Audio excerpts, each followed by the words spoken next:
Selamat pagi Bu, selamat pagi teman-teman. Perkenalkan nama saya Eka Febriani Borubarus, NPM 2001010011. Di sini saya akan mempresentasikan hasil dari critical book review saya. Adapun judul buku yang saya ambil yaitu Pendidikan Seumur Hidup. Identitas buku, nama buku Pendidikan Luar Sekolah, judul buku Pendidikan Seumur Hidup, penulis Dr. Irjius Indrawan, SPDI, MPDI, dan Hadion Wijoyo, SE, SA, SSOS, SPD, MH, MM, AK, CA, dan QWP. Penerbit CP Pena Persada Redaksi. Baik, di sini saya akan menjelaskan rasionalisasi pentingnya CBR. Dalam Critical Book Report ini melakukan kajian tentang sebuah buku dengan judul Pendidikan Seumur Hidup, di mana kita dituntut untuk dapat meringkas, memahami isi buku, dan menelaah akan kelemahan dan keunggulan buku ini. Tujuan dari penulisan CBR untuk memberikan wawasan kepada penulis mengenai cara penulisan CBR yang baik dan benar. Selain itu juga agar penulis dapat meringkas, memahami isi buku, dan menelaah akan kelemahan dan keunggulan buku secara sistematis dan kritis. Manfaat dari penulisan CBR agar mahasiswa mampu mengembangkan budaya membaca, mahasiswa mampu sistematis dan kritis, mahasiswa mampu mengekspresikan pendapat dan memandang suatu buku yang akan direview dan mampu menyampaikan dan mengaplikasikan ilmu review untuk menjadi suatu sistem dalam mengembangkan keilmuannya. Adapun ringkasan dari buku yang saya review, yang pertama itu 1. Pengertian pendidikan. Pendidikan pada hakikatnya adalah proses pembinaan akal manusia yang merupakan potensi utama dari manusia sebagai manusia makhluk berpikir. Pendidikan dilakukan di lembaga formal dan non-formal. Pendidikan bertujuan mewujudkan masyarakat yang memiliki kebudayaan dan peradaban yang tinggi dengan indikator utama adanya peningkatan kecerdasan intelektual masyarakat, etika, moral masyarakat yang baik dan berwibawa, serta terbentuknya kepribadian yang luhur. Yang kedua, pengertian pendidikan seumur hidup. Pendidikan seumur hidup adalah segala pengalaman belajar yang berlangsung dalam segala lingkungan dan sepanjang hidup. Tujuan dari pendidikan seumur hidup yang pertama, mengembangkan potensi kepribadian manusia sesuai dengan kodrat dan hakikatnya, yakni seluruh aspek pembawaannya seoptimal mungkin. Yang kedua, dengan meningkatkan proses pertumbuhan dan perkembangan kepribadian manusia bersifat hidup dan dinamis, maka pendidikan sewajarnya berlangsung selama manusia hidup. Yang ketiga, konsep pendidikan seumur hidup. Asas pendidikan seumur hidup itu merumuskan suatu proses kontinu yang bermula sejak seseorang dilahirkan hingga meninggal dunia. Proses pendidikan ini mencakup bentuk-bentuk belajar secara informal maupun formal, baik yang berlangsung dalam keluarga, di sekolah, dalam pekerjaan, dan dalam kehidupan masyarakat.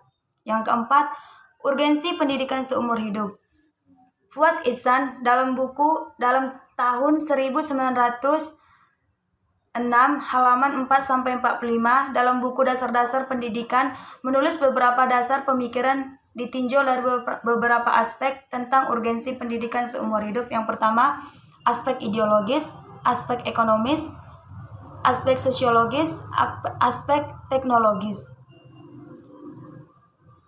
Yang keempat, landasan pendidikan seumur hidup. Di samping dasar atau landasan yuridis konstitusional, pendidikan manusia seutuhnya ini sesuai pula dengan konsepsi atau teori kejiwaan manusia menurut teori kepribadian dan psikologi Gestalt. Yang kelima, implikasi konsep pendidikan seumur hidup. Hal yang mendasari perlunya pendidikan seumur hidup yang pertama, pertimbangan ekonomi. Masih banyaknya masyarakat yang masih berada di bawah garis kemiskinan. Yang kedua, keadilan. Tuntutan akan adanya persamaan dan kesempatan yang sama untuk memperoleh pendidikan. Yang ketiga, faktor peranan keluarga. Yang keempat, faktor perubahan peranan sosial. Yang kelima, perubahan teknologi. Yang keenam, faktor-faktor vokasional. Yang ketujuh, kebutuhan anak-anak awal. Yang keenam, strategi pendidikan seumur hidup. Yang pertama itu konsep pendidikan seumur hidup itu sendiri. Yang kedua, konsep belajar seumur hidup. Yang ketiga, kurikulum yang membantu pendidikan seumur hidup. Yang keempat, arah pendidikan seumur hidup. Adapun analisis dari buku ataupun kelebihan dan kekurangan dari buku yang saya review, yang pertama itu kelebihan. Kelebihannya, judul buku sesuai dengan isi buku. Yang kedua, pembahasan dalam buku sangatlah jelas. Yang ketiga, sampul pada buku sangatlah bagus sehingga menarik peminat membaca. Yang keempat, selalu konsisten menggunakan paragraf setiap awal kalimat. Yang kelima, isi materi sesuai dengan judulnya. Yang menjadi kelemahan dari buku yang saya review, yang pertama itu sebagian penulisan dalam buku masih ada yang tidak rapi, kurang banyaknya buku-buku referensi sehingga minimnya penjelasan. Yang ketiga, adanya istilah-istilah yang sulit dipahami. Yang keempat, kurang adanya contoh dalam poin pembahasan. Sekian pembahasan mengenai critical journal review saya. Di sini saya akan membaca kesimpulan dari kritikan book review yang saya ambil. Adapun kesimpulannya yaitu pendidikan seumur hidup adalah sebuah sistem konsep-konsep pendidikan yang menerangkan keseluruhan peristiwa-peristiwa kegiatan belajar mengajar yang berlangsung dalam keseluruhan kehidupan manusia. Proses pendidikan seumur hidup berlangsung secara kontinu dan tidak terbatas oleh waktu seperti pendidikan formal. Proses belajar seumur hidup tidak hanya dilakukan seseorang yang terpelajar, tetapi semua lapisan masyarakat bisa melakukannya. Penerapan cara berpikir menurut asas pendidikan seumur hidup itu akan mengubah pandangan kita tentang status dan fungsi sekolah, di mana tugas utama pendidikan sekolah adalah mengajak anak didik bagaimana caranya belajar. Peranan guru terutama adalah sebagai motivator, stimulator, dan petunjuk jalan anak didik dalam hal belajar.